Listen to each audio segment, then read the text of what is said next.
Sarah Martinez stood at the gates of Camp Pendleton, her duffel bag slung over her shoulder and her heart pounding against her ribs. The California sun beat down mercilessly, but it wasn't the heat that made her palms sweat. It was the thought of what lay ahead. At 22, she had dreamed of this moment since she was a little girl watching her grandfather's old war movies.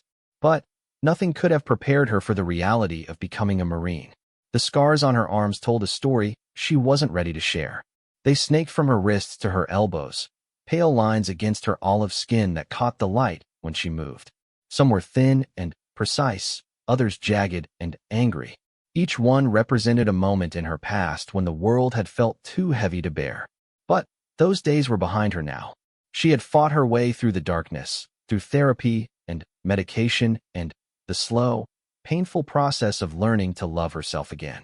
The Marines were supposed to be her fresh start, her chance to prove that she was more than her past mistakes.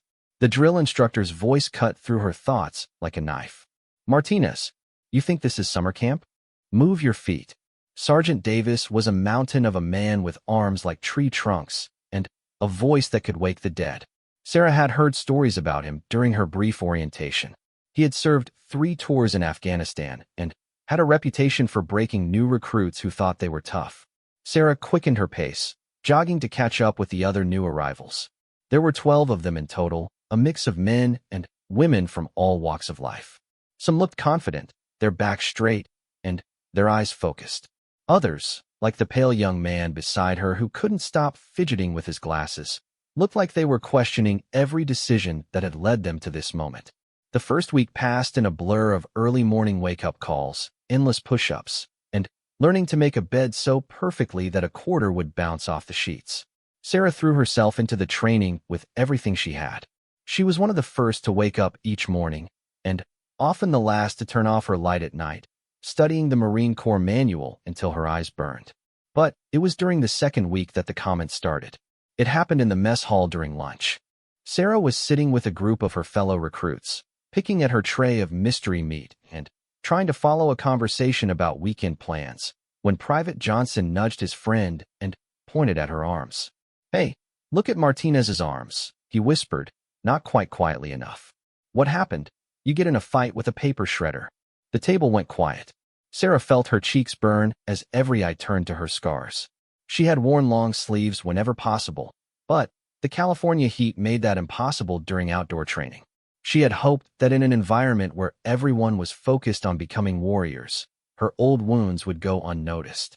Private Thompson, a stocky kid from Texas with a cruel smile, leaned forward. Or maybe she got into it with her boyfriend. "He'd teach you a lesson about talking back." His friends snickered, and Sarah felt something cold settle in her stomach.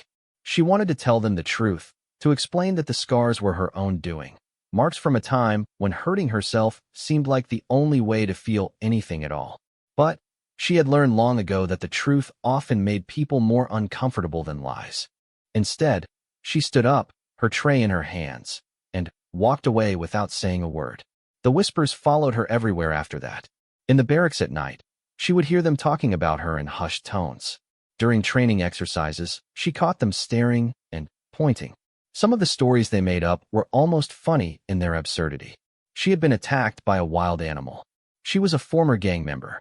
She had been tortured by enemy forces in some secret mission nobody could talk about. But the worst part wasn't the stories themselves. It was the way they looked at her, like she was broken glass that might cut them if they got too close.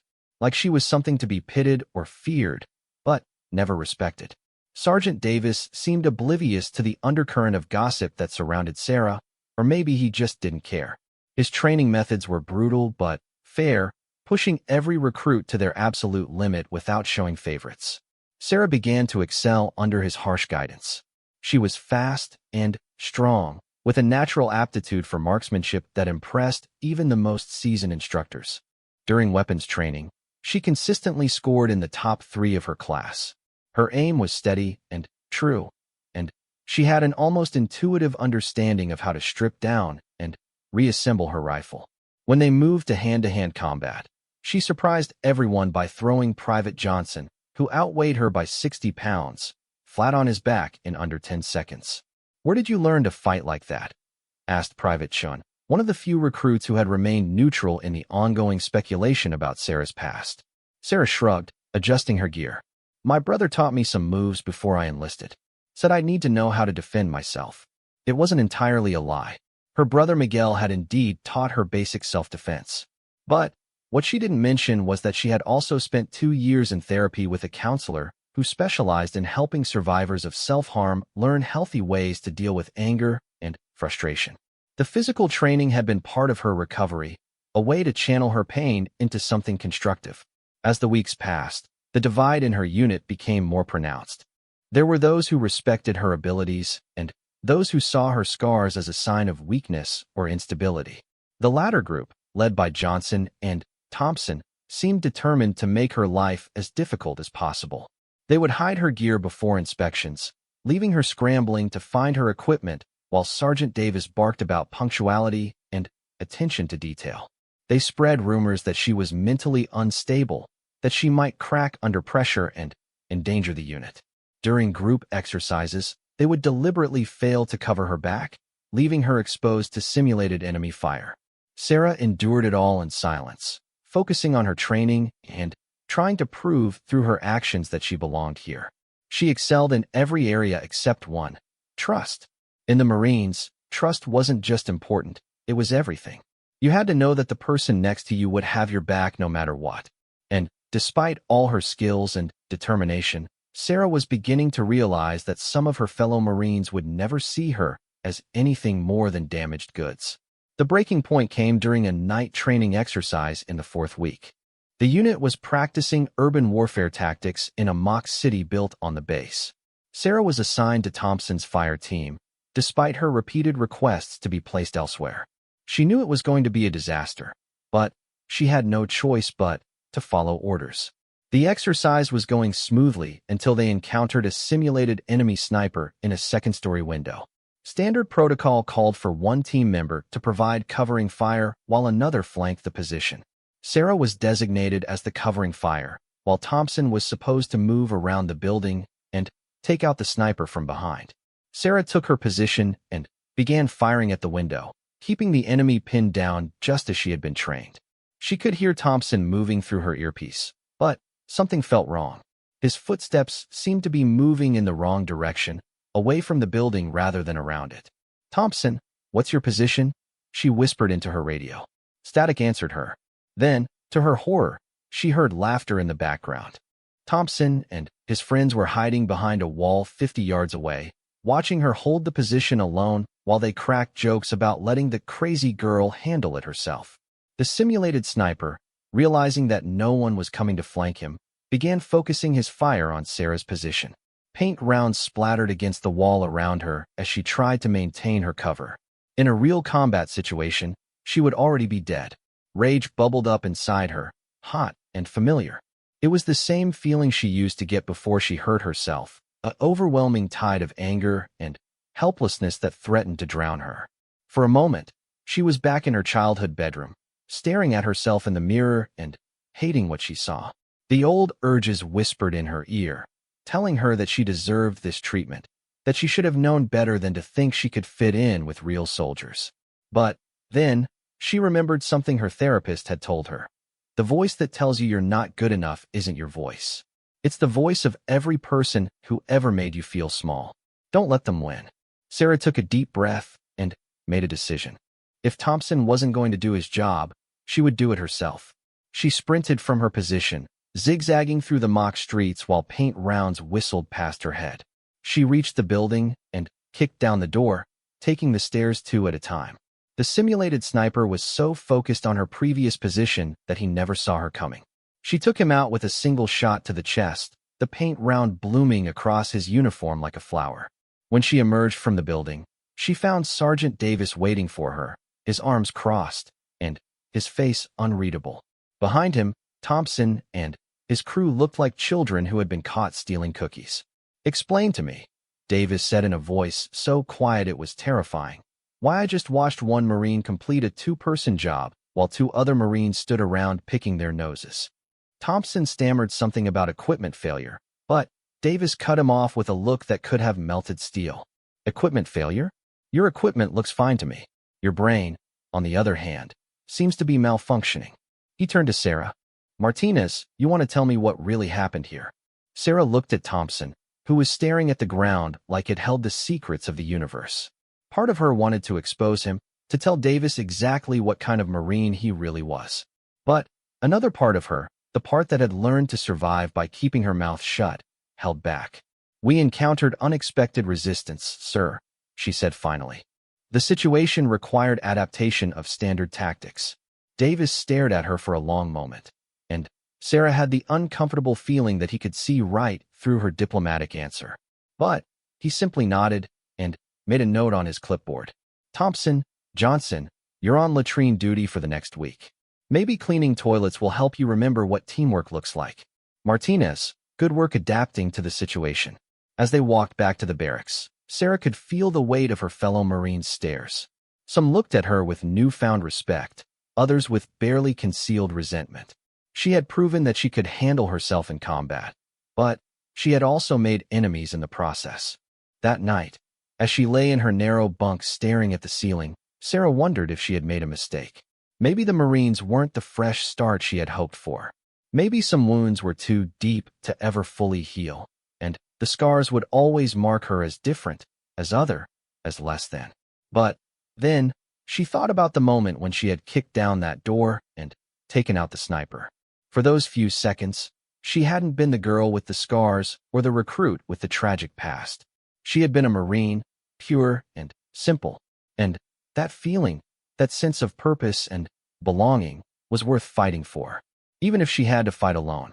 The weeks following the urban warfare exercise brought a shift in the dynamics of Sarah's unit, but not the kind she had hoped for. While some of her fellow recruits had gained a grudging respect for her skills, others seemed more determined than ever to prove that she didn't belong. The tension in the barracks was thick enough to cut with a knife, and Sarah found herself walking a tightrope between proving her worth and avoiding confrontation. Private Johnson had taken over as the unofficial leader of the group that wanted her gone. He was smarter than Thompson, more calculating in his approach. Instead of open hostility, he chose subtle sabotage and psychological warfare. He would spread rumors that Sarah was receiving special treatment because of her condition. He suggested that the drill instructors were going easy on her because they were afraid she might hurt herself if pushed too hard. I heard they have special protocols for people like her, Johnson whispered to a group of recruits during mess hall one evening. They can't push her too hard, or she might have another episode. It's not fair to the rest of us who are actually stable enough to be real Marines. Sarah pretended not to hear, but the words hit their mark. She began to second-guess every interaction with her instructors, wondering if they really were treating her differently. When Sergeant Davis praised her marksmanship, was it genuine recognition of her skill, or pity for the broken girl with the scars? When Instructor Williams gave her extra time to complete an obstacle course, was it because she needed the practice, or because they were afraid of triggering some kind of breakdown? The doubt was poison, seeping into every aspect of her training.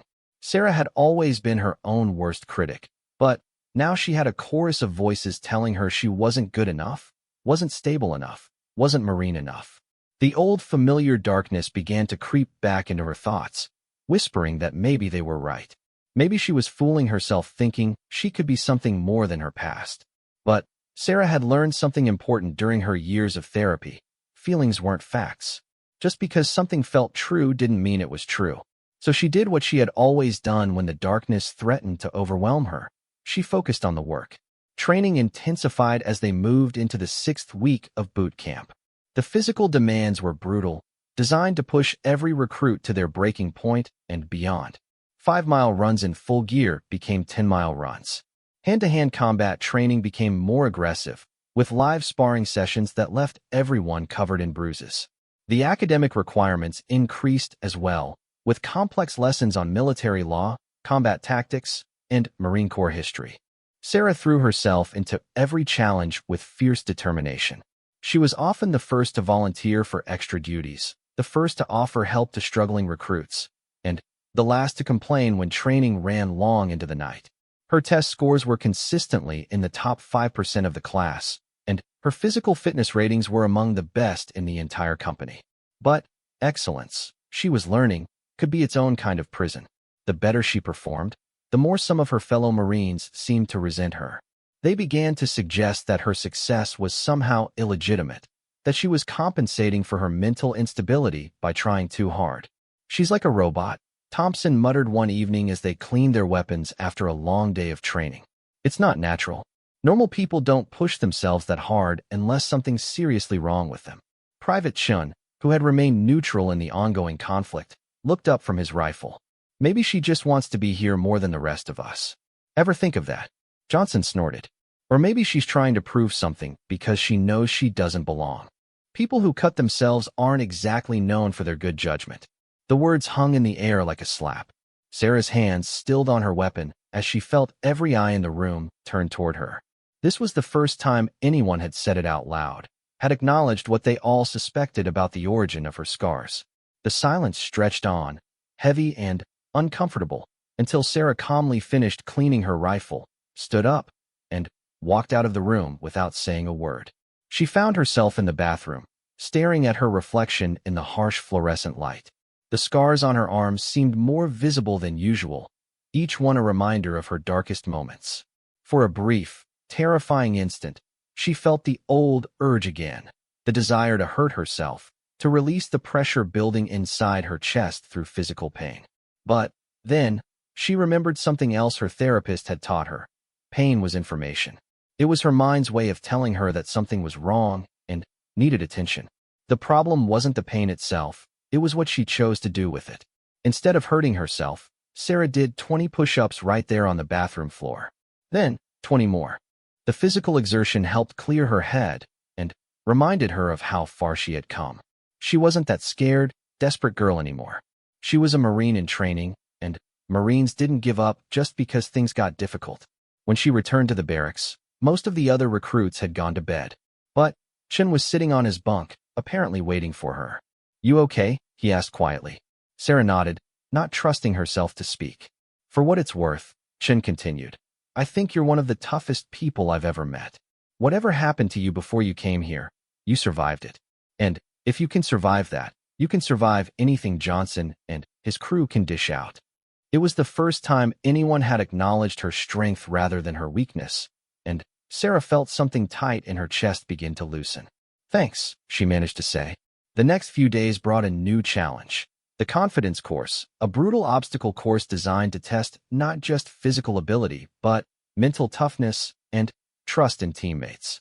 Recruits were paired up randomly, and each pair had to navigate the course together, helping each other over walls, across rope bridges, and through mud pits. Sarah's luck ran out when she was paired with Private Morrison, one of Johnson's closest allies. Morrison was a big guy from Alabama with a slow drawl and a mean streak a mile wide. He had never been openly hostile to Sarah like Johnson or Thompson, but he had never defended her either. Now they were literally tied together with rope, forced to work as a team to complete the course. The first few obstacles went smoothly enough. Morrison was strong enough to boost Sarah over the high walls, and she was quick enough to help him navigate the more technical challenges. But as they approached the rope bridge, a 30-foot span over a muddy creek, Morrison stopped. "I ain't crossing that thing with you," he said flatly. Sarah stared at him. "What are you talking about? We have to cross it together. That's the whole point." Morrison shook his head. "Johnson told me about your little episodes. What if you freak out halfway across, and we both end up in the creek? I'm not risking my neck because you can't handle the pressure." The irony wasn't lost on Sarah. Here was this big, tough Marine afraid to cross a rope bridge because he thought she might have a panic attack. The old Sarah might have backed down, might have accepted his assessment of her as damaged and unreliable.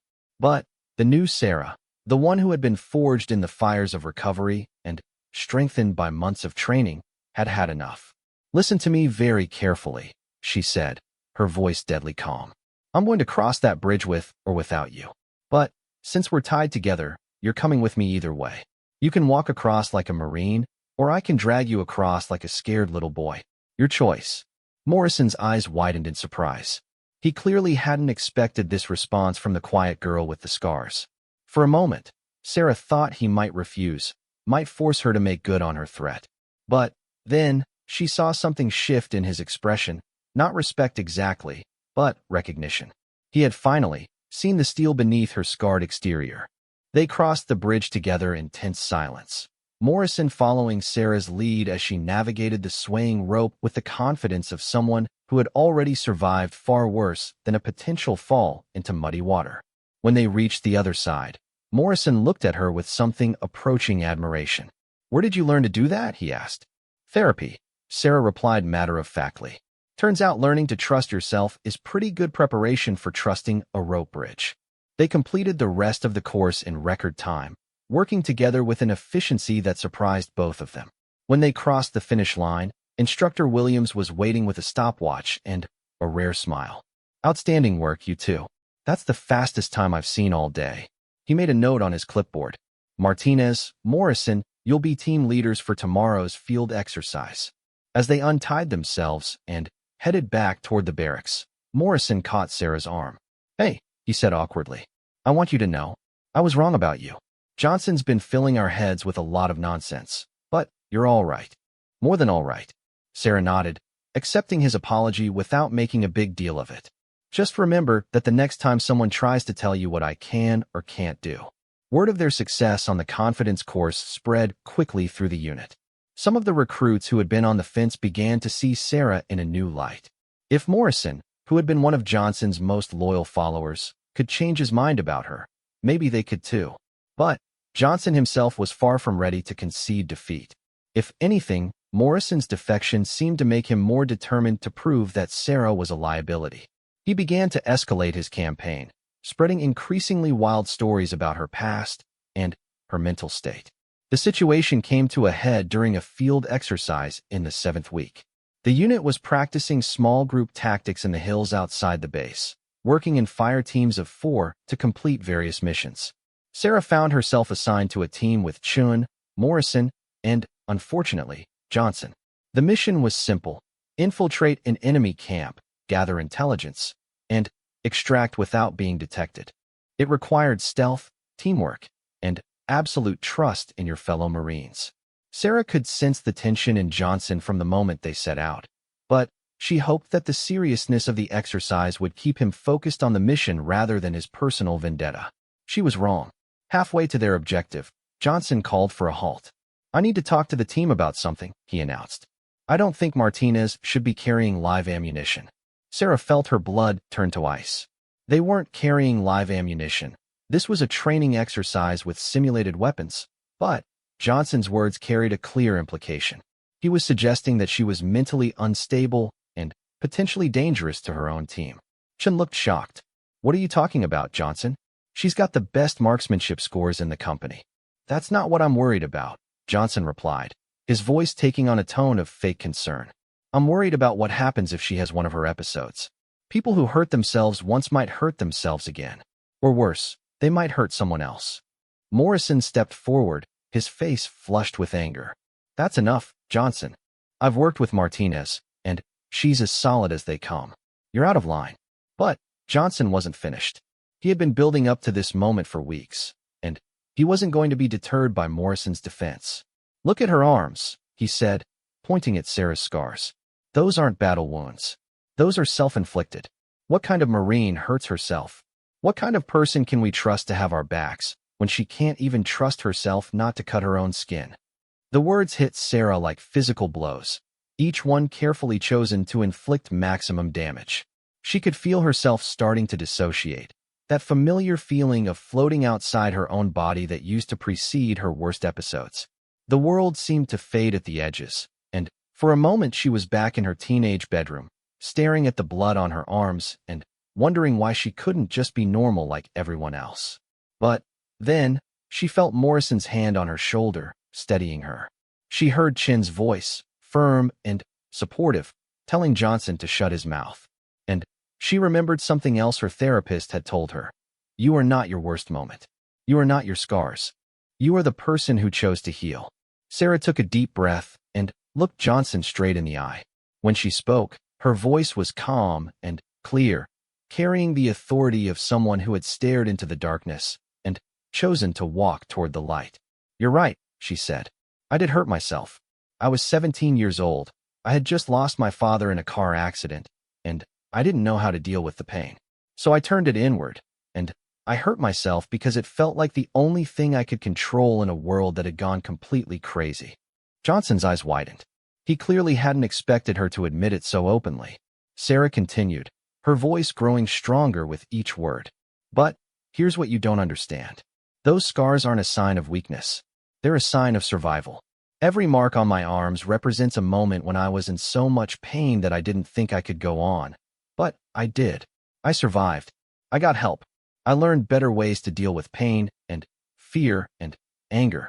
And I chose to become someone who protects others instead of hurting myself. She stepped closer to Johnson, close enough that he had to look directly into her eyes. So when you ask what kind of Marine I am, I'll tell you. I'm the kind who has already faced her worst enemy, herself. And one. I'm the kind who knows that real strength isn't about never falling down. It's about getting back up every single time. And I'm the kind who will have your back no matter what, even after you've spent weeks trying to destroy me, because that's what Marines do. The silence that followed was deafening.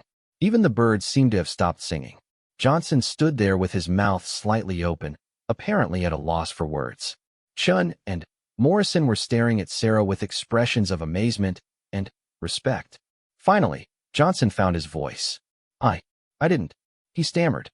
You didn't what? Sarah asked quietly. Didn't think I was strong enough to face the truth about myself? Didn't think I deserved to be here because I've made mistakes? Didn't think someone like me could be a real Marine? Johnson looked down at the ground, his earlier bravado completely gone. I'm sorry, he mumbled. Sarah nodded. Apology accepted. Now let's complete this mission. We have a job to do, and Marines don't leave their missions unfinished because of personal drama. They completed the exercise in silence, each team member lost in their own thoughts. But when they returned to base, Sarah noticed that something fundamental had changed.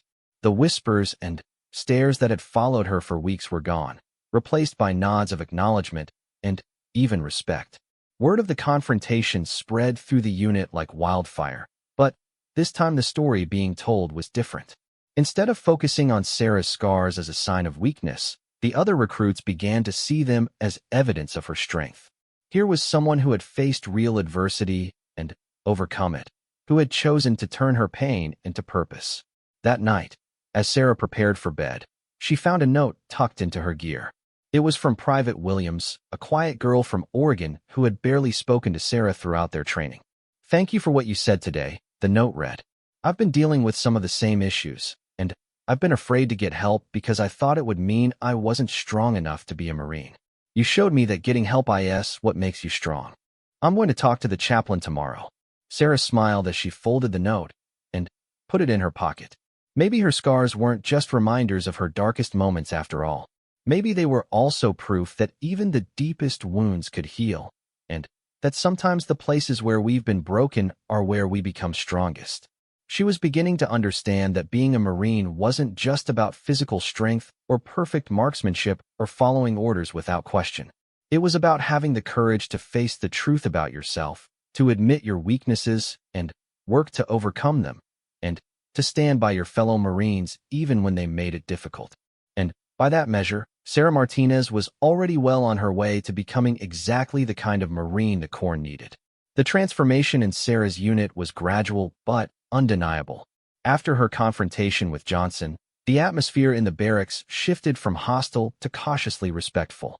Conversations that once stopped when she entered a room now continued, and she found herself included in discussions about everything from hometown memories to fears about upcoming deployments. It wasn't perfect acceptance, but it was a start. Johnson himself seemed to retreat into himself after their encounter in the field. He no longer led the whisper campaigns or organized subtle acts of sabotage. If anything, he appeared ashamed of his behavior, though he hadn't yet worked up the courage to have a real conversation with Sarah about it. She didn't push the issue. She had learned that some people needed time to process their own prejudices and mistakes. The 8th week of boot camp brought new challenges that required even greater trust and cooperation. The recruits were introduced to advanced combat scenarios that simulated real battlefield conditions. Live fire exercises replaced paint rounds, and the margin for error became razor thin. This was where theoretical knowledge met practical application, where hesitation or poor communication could result in serious injury or worse. Sarah found herself assigned as the squad leader for a particularly complex exercise involving the assault and clearing of a multi-story building. It was the kind of mission that required split-second timing, absolute trust between team members, and the ability to adapt quickly when things went wrong. Her squad consisted of 8 Marines, including both Johnson and Thompson, as well as several others who had remained neutral during the earlier conflicts. As they prepared their gear and reviewed the mission briefing, Sarah could sense the nervousness in her team. Leading a squad was one thing when you were using simulated weapons, and the worst consequence of failure was embarrassment. It was entirely different when live ammunition was involved, and a mistake could end someone's military career before it even began. "Listen up," Sarah said as they gathered around the scale model of the target building.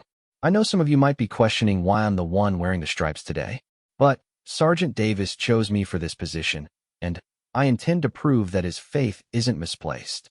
She pointed to the various entry points marked on the model. "This isn't about proving who's tougher or who belongs here more than someone else.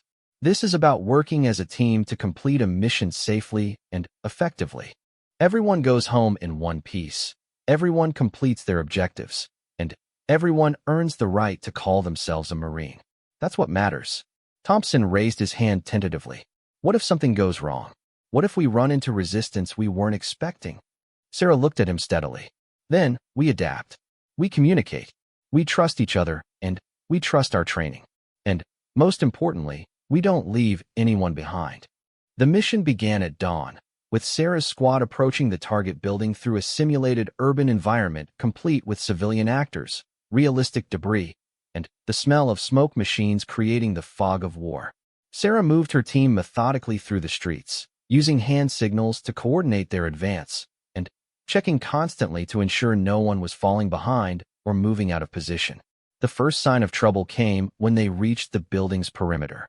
According to their intelligence briefing, there should have been 2 sentries at the main entrance. Instead, they found 4, and the guards were more alert than expected.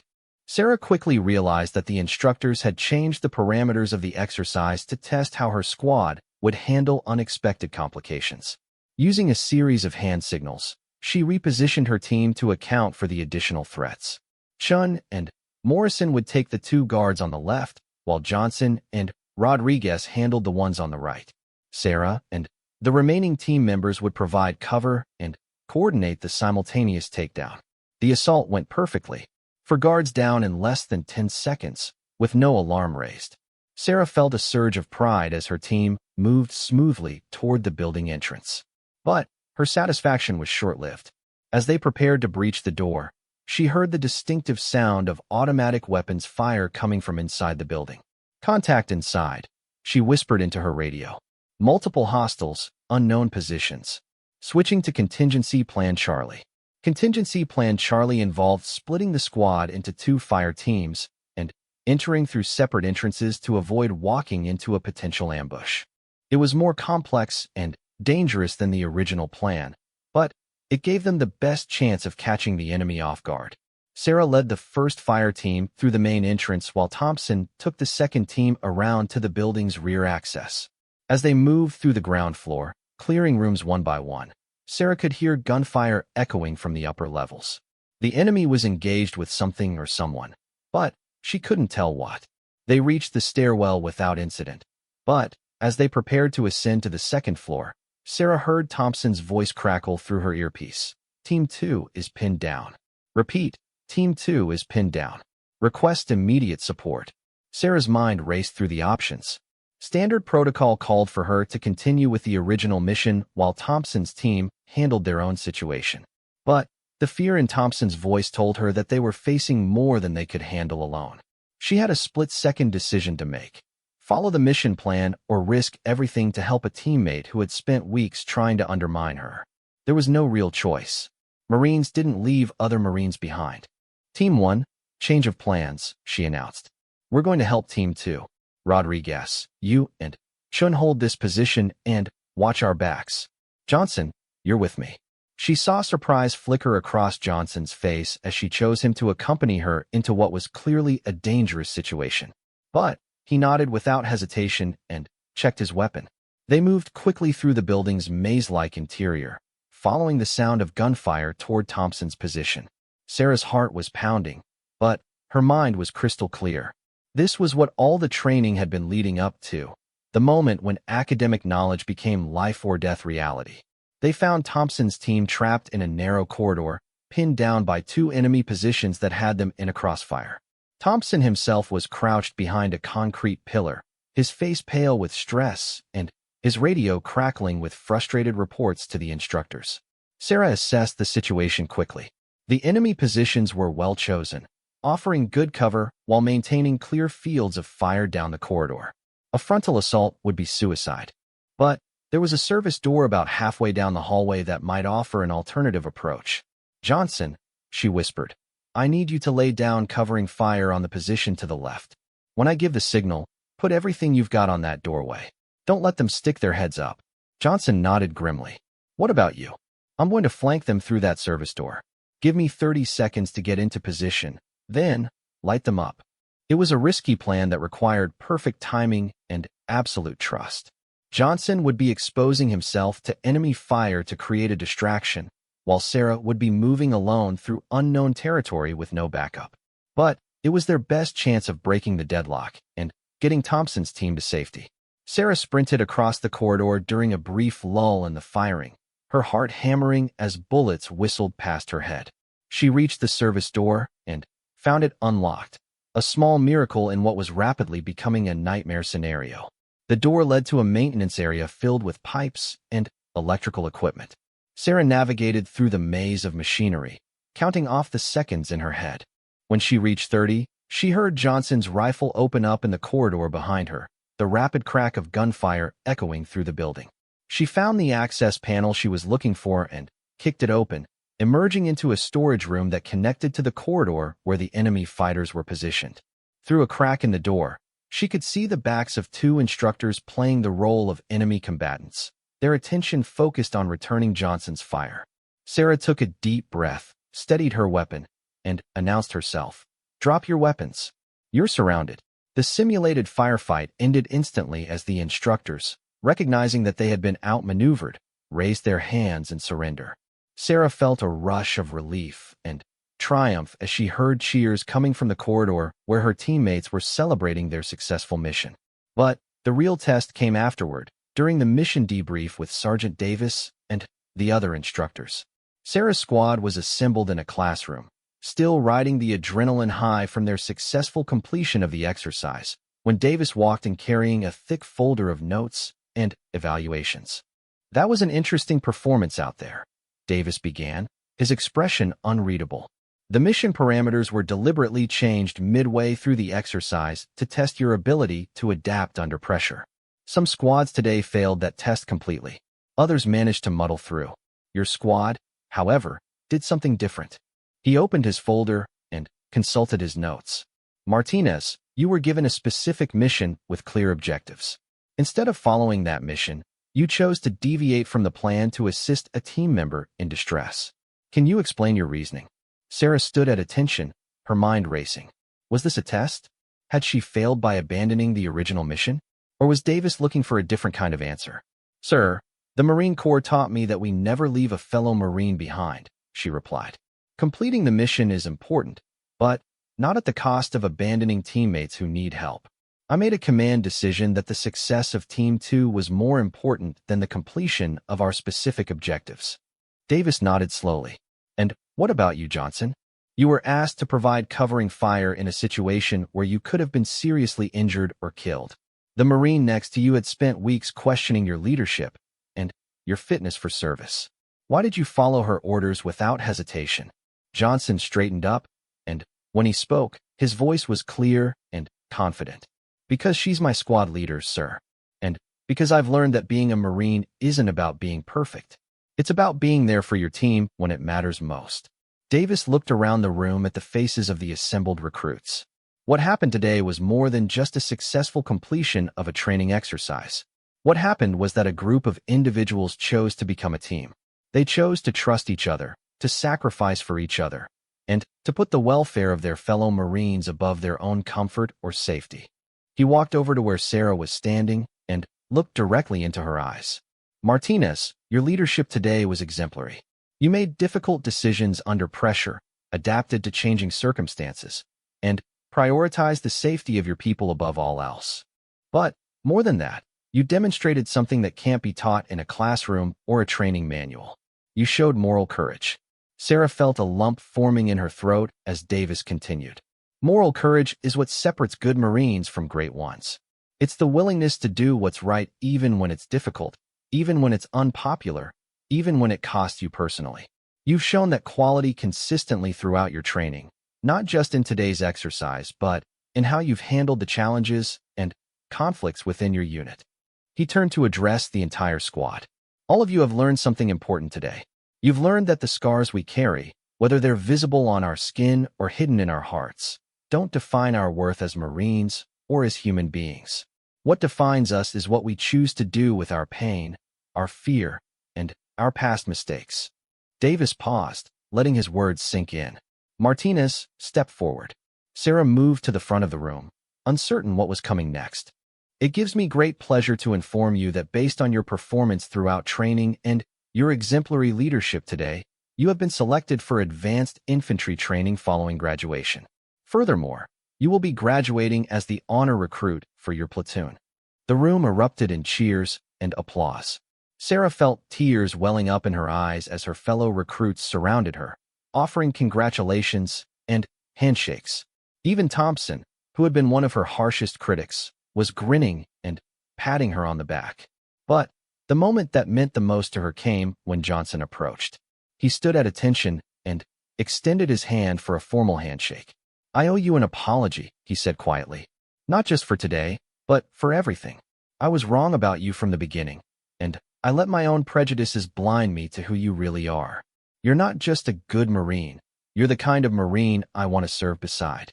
Sarah shook his hand, feeling the weight of weeks of conflict and misunderstanding finally lifting from her shoulders. Thank you, she said simply. That means everything to me. As the celebration continued around them, Sarah found herself thinking about the long journey that had brought her to this moment. From the scared, wounded teenager who had hurt herself rather than face her pain, to the confident young woman who had just been selected as honor recruit. It seemed impossible that they were the same person. But they were the same person. The scars on her arms were proof of that. They were reminders of where she had been, what she had overcome, and how far she had traveled. They were no longer sources of shame, but badges of survival, evidence that she was stronger than any challenge life could throw at her. That night, as she lay in her bunk listening to the quiet breathing of her sleeping fellow recruits, Sarah thought about what Davis had said about moral courage. She realized that the real test hadn't been today's exercise or even the weeks of harassment and doubt she had endured. The real test had been much earlier, in a different kind of battle fought in therapy sessions and support groups and long, painful conversations with herself about who she wanted to become. She had passed that test, too, and now she was ready for whatever came next. Outside the barracks window, the California sky was clear and full of stars. Somewhere out there, other young people were fighting their own battles with pain and doubt and the voices that told them they weren't good enough.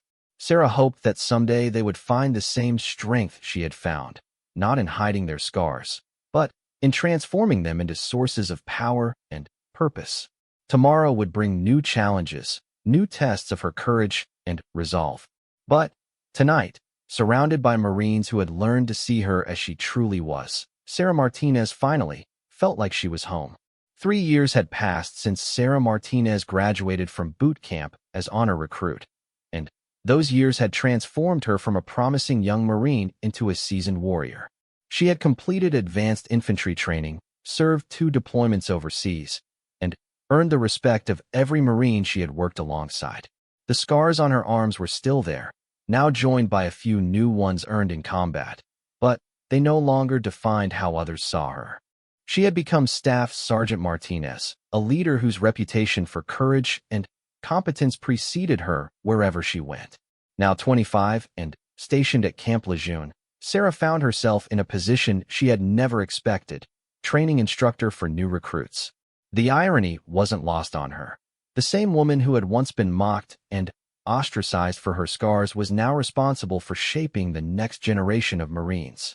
It was a responsibility she took seriously, remembering all too well what it felt like to be judged before anyone bothered to know who she really was.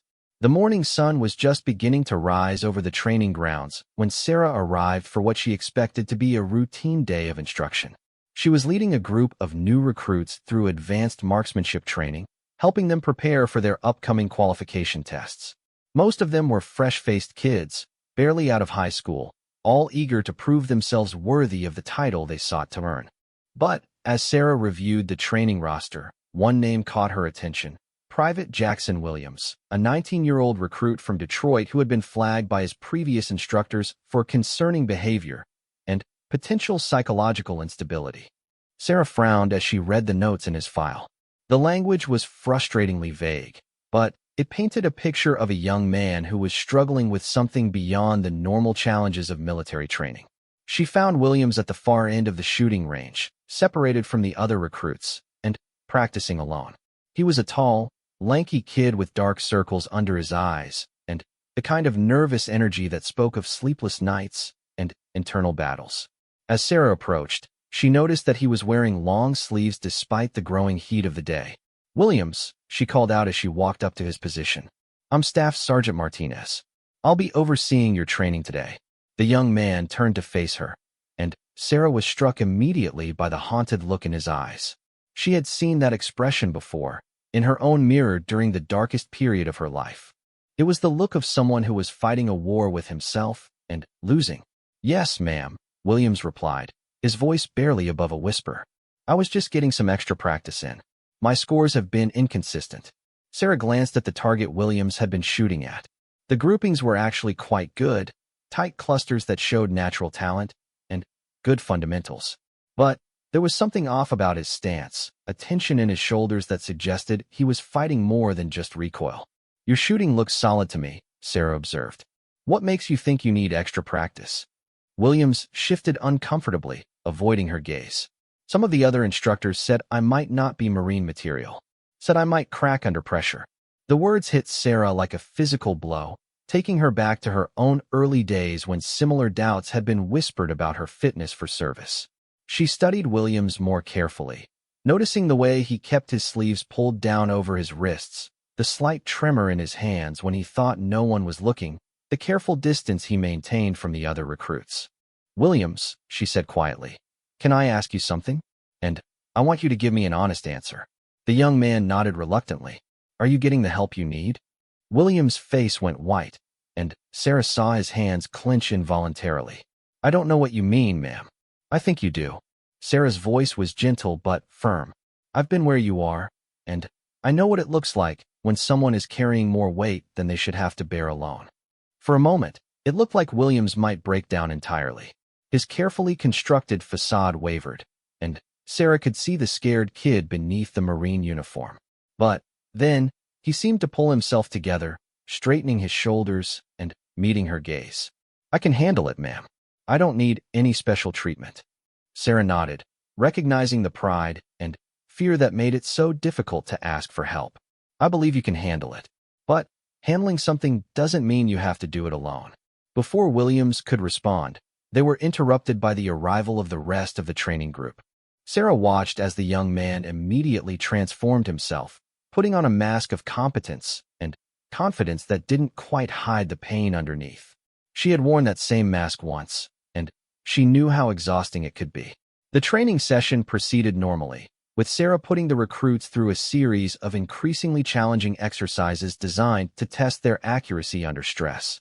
Williams performed well, his natural shooting ability carrying him through even the most difficult scenarios. But Sarah could see the cost of his performance in the tight set of his jaw and the way his hands shook slightly when he thought no one was watching. It was during a break between exercises that things took an unexpected turn. A black sedan pulled up to the edge of the training area, and Sarah watched with growing curiosity as a figure emerged from the vehicle. Even at a distance, there was something unmistakably authoritative about the way the person moved, something that made Sarah snap to attention instinctively. As the figure approached, Sarah realized with a shock that it was General Patricia Hayes, one of the highest-ranking officers in the Marine Corps and a legend among the enlisted ranks. General Hayes was known for her battlefield heroics, her uncompromising standards, and her reputation for appearing wherever Marines needed leadership most. The fact that she was here, at a routine training exercise, was unprecedented. "Attention," Sarah barked, and every recruit in the area immediately snapped to position. General Hayes approached with measured steps, her eyes scanning the assembled Marines with the practiced gaze of someone who had seen everything the military had to offer. "At ease," Hayes commanded, and the group relaxed slightly. "Staff Sergeant Martinez, I believe?" "Yes, ma'am," Sarah replied, struggling to keep the surprise out of her voice. "I'm here to observe your training methods. I've heard interesting things about your approach to working with challenging recruits." Sarah felt her heart rate increase. She had no idea what the general had heard or why she was here, but she had learned long ago that when a senior officer showed up unannounced, it usually meant either very good news or very bad news. "Of course, ma'am. We were just working on stress marksmanship. Would you like to observe the exercise?" Hayes nodded and took a position where she could watch the proceedings. Sarah resumed the training, but she could feel the weight of the general's attention on everything they did. The recruits seemed to sense it too, their movements becoming more precise, and their focus more intense. It was during the final exercise, a complex scenario involving multiple targets and time pressure, that Williams finally cracked. Sarah had been watching him throughout the session, noting the increasing tension in his posture and the way his breathing had become shallow and rapid.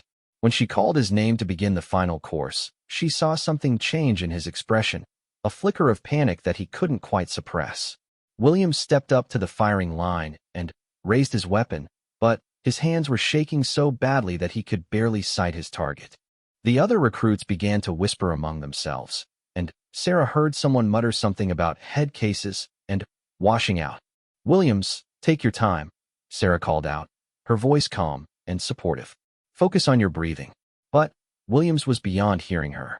Sarah could see that he was spiraling, caught in whatever internal battle had been consuming him since he arrived at training. His breathing became even more erratic, and sweat began beading on his forehead despite the moderate temperature. Then, to Sarah's horror, Williams suddenly dropped his weapon and began clawing at his sleeves, pulling them up to reveal what Sarah had suspected might be there. Fresh cuts on his forearms, some still bandaged, others showing the telltale signs of recent self-harm. The range fell silent as every eye turned to Williams' exposed arms. Sarah could see the shock and disgust on some of the recruits' faces, the same expressions she had once faced herself. She could feel the situation slipping away from her, threatening to become exactly the kind of public humiliation that could destroy a young person's self-worth forever. But then, General Hayes stepped forward. Everyone except Staff Sergeant Martinez and Private Williams dismissed. Hayes commanded in a voice that brooked no argument. "Return to your barracks. Training is concluded for today." The recruits filed away quickly, leaving Sarah, Williams, and the general alone on the range. Williams stood in the middle of the firing line, his arms exposed and his face burning with shame. He looked like he wanted to disappear entirely, to sink through the ground and never be seen again. Hayes approached Williams slowly, her expression unreadable. When she reached him, she stood silently for a long moment, studying the cuts on his arms with the same attention she might give to a tactical briefing. Williams kept his eyes fixed on the ground, unable or unwilling to meet her gaze. "Private Williams," Hayes said finally, her voice softer than Sarah had ever heard from a senior officer. "Look at me." Williams reluctantly raised his eyes to meet the general's. "How old were you when it started?" Hayes asked. Williams blinked in confusion. "Ma'am, the cutting. How old were you when you started hurting yourself?" Sarah felt her breath catch. This was not the conversation she had expected to witness. 15, ma'am," Williams whispered. "After my mom died." Hayes nodded slowly. "And you've been fighting it alone ever since?" "I tried to stop, ma'am. I thought joining the Marines would fix it, would make me stronger. But the stress, the pressure." His voice trailed off. "Private Williams, may I show you something?" Without waiting for an answer, Hayes began rolling up the sleeves of her dress uniform. Sarah watched in stunned silence as the general revealed her own arms, which bore a network of old scars similar to William's fresh wounds, though clearly healed many years ago. The silence on the range was deafening. Williams stared at the general's scars with disbelief, as if he couldn't process what he was seeing. "I was 16, Hayes said quietly. "My father was an alcoholic who took his frustrations out on my mother and me. Cutting myself felt like the only way to maintain some sense of control in a world that felt completely chaotic." She rolled her sleeves back down and looked directly at Williams. "Do you know what I learned, Private?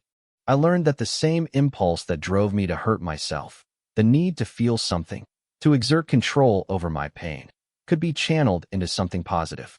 The discipline required to overcome self-harm is the same discipline that makes an exceptional Marine." Sarah felt tears welling up in her eyes as she listened to the general's words. Here was one of the most decorated officers in the Corps, admitting to the same struggles that had once consumed Sarah herself, and showing a frightened young recruit that his scars didn't disqualify him from greatness. "But the cutting has to stop," Hayes continued, her voice becoming firm again. "Not because it makes you weak. Anyone strong enough to survive what drives someone to self-harm is stronger than most people will ever be. It has to stop because Marines take care of themselves so they can take care of others. And you can't take care of your fellow Marines if you're not taking care of yourself." Williams nodded, tears streaming down his face. "I want to stop, ma'am. I just don't know how." Hayes turned to Sarah. "Staff Sergeant Martinez, you'll work with Private Williams to connect him with the appropriate counseling resources. You'll also be his mentor throughout the remainder of his training. I have a feeling you two have more in common than he knows." Sarah stepped forward, understanding flooding through her. General Hayes hadn't come here by accident. Somehow, she had known about Williams, known about Sarah's own history, and orchestrated this moment deliberately. "Private Williams," Sarah said, her voice steady and sure. "I want you to look at my arms." Williams looked confused until Sarah rolled up her own sleeves, revealing the scars that had once been a source of such shame and mockery. His eyes widened as he realized that both his instructor and the general had walked the same dark path he was struggling with. "These scars," Sarah continued, "used to define how people saw me. Other Marines laughed at them, questioned my fitness for service, suggested I was too weak or unstable to be trusted. But I learned something important. The opinions of people who haven't walked in your shoes don't matter. What matters is what you choose to do with your pain." She gestured to General Hayes. "The general and I both chose to transform our pain into purpose. We learned that the same sensitivity that made us vulnerable to emotional pain also made us more aware of when others were struggling. The same perfectionism that drove us to hurt ourselves also drove us to excel in everything we did. The same feeling of being different or broken helped us connect with other Marines who felt like they didn't fit in." Williams was listening intently now, his tears beginning to dry as hope flickered in his eyes. General Hayes stepped forward again. "Private Williams, I'm going to make you a deal. You get the help you need. Real help, not just white-knuckling through the pain. And I guarantee you'll have a place in this Corps. Not in spite of your scars, but because of the strength it took to survive whatever gave you those scars." She paused, letting her words sink in. "But understand this. Getting help isn't a sign of weakness. It's a tactical decision. You wouldn't go into battle with a broken weapon, and you shouldn't try to serve as a Marine with untreated mental health issues. Fix what's broken, strengthen what's weak, and then show the world what a real Marine looks like." Williams straightened up, and for the first time since Sarah had met him, she could see the warrior beneath the wounded young man. "Yes, ma'am. I'll do whatever it takes." Hayes nodded approvingly. "Staff Sergeant Martinez will help you navigate the process. And Private, when you graduate from training, I want you to remember this conversation. There are going to be other Marines who struggle with the same issues you've faced. When you encounter them, I expect you to show them the same compassion and support that you've received today." As General Hayes prepared to leave, she turned to Sarah one final time. "Staff Sergeant, your reputation for turning around difficult cases has reached the highest levels of the Corps. Keep up the excellent work."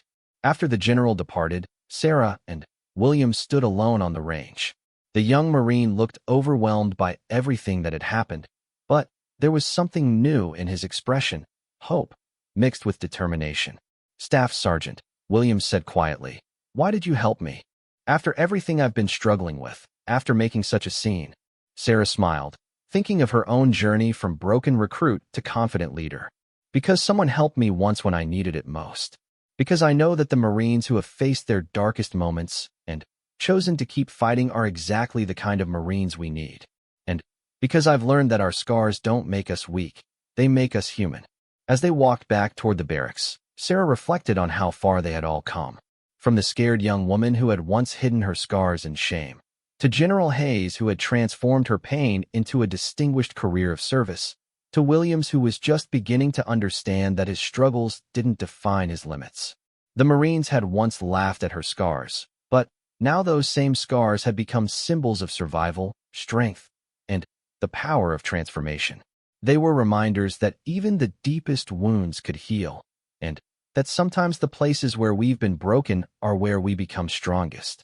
And in helping Williams begin his own journey toward healing, Sarah realized that her scars had found their ultimate purpose, not as sources of shame, but as bridges of understanding between wounded warriors who refused to give up on themselves or each other. That night, as Sarah completed her paperwork and prepared for the next day of training, she thought about the remarkable chain of events that had brought them all together. A general who had risen to the highest ranks despite her own struggles, an instructor who had transformed trauma into teaching, and a recruit who was just beginning to understand that his pain could become his strength. It was, Sarah thought, exactly what the Marine Corps was supposed to be, a place where ordinary people discovered they were capable of extraordinary things, where past mistakes became stepping stones to future greatness, and where the warrior spirit was measured not by the absence of scars, but by the courage to keep fighting despite them.